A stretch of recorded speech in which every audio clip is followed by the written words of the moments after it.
Hey everybody, it's William Green. Welcome back to My Green Pets. Today is the 29th of July, 2019. We're going to start out by looking up at Hal, the Bulbophyllum echinolabium.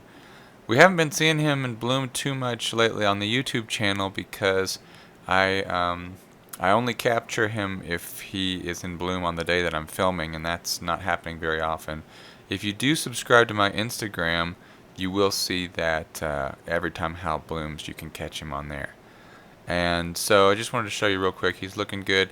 And he's on his 13th flower, and you can see flower number 14 pushing out there at the top, so that's exciting. I just wanted to also let you know that you're going to see a lot of white, looks like white powder all over a lot of my plants in the video.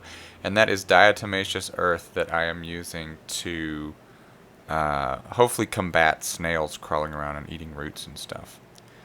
So I repotted this basket of Bulbophyllums the other day. They were in sphagnum, and something that I learned about sphagnum recently is that it will hold fertilizer, and too much fertilizer spells death to orchid roots. So put them just in bark. This little guy is a Bulbophyllum antinifrum, and he's finally growing well after kind of suffering for a while. Did not like how wet it was staying, and it was not doing well. This is little Vanda falcata. It's been blooming for a few weeks now, actually, and two of the spikes have lost all of its flowers. It's still got a few left. Phalaenopsis schilleriana. This puts on an amazing show in February and March. The rest of the year, just kind of a small, unassuming plant. Doesn't look like much. A few leaves. The speckles are nice. Roots are growing in nicely.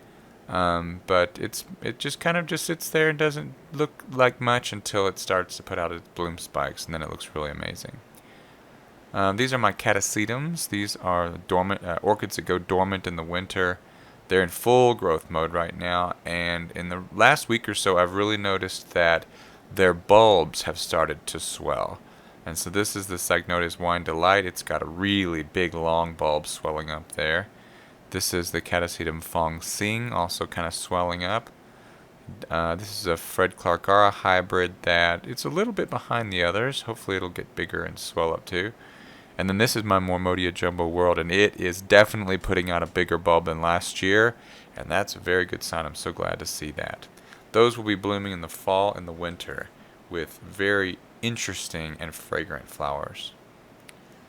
We haven't looked at my slipper orchids for a while. I've got a few of them. Some of them are big multifloral slippers like these guys, and then others are smaller single or double flowered species. And they seem to be doing okay. The two that are currently in flower are actually going out of flower. You can see Paphtonsum down there. It's kind of flowers turning a little bit mushy. And this Paphcalosum here too, the boldness of the color has kind of faded a little bit, but they've had a nice little run. All right, let's get to the main show here, and that is these Cattleya rex seedlings. Two of them are showing buds now. So here's the first one. It's interesting because the plant itself, the bulbs are kind of shriveled. It doesn't have a lot of roots, but man, it is putting out three fairly good-sized flowers. We're going to look at those in a second.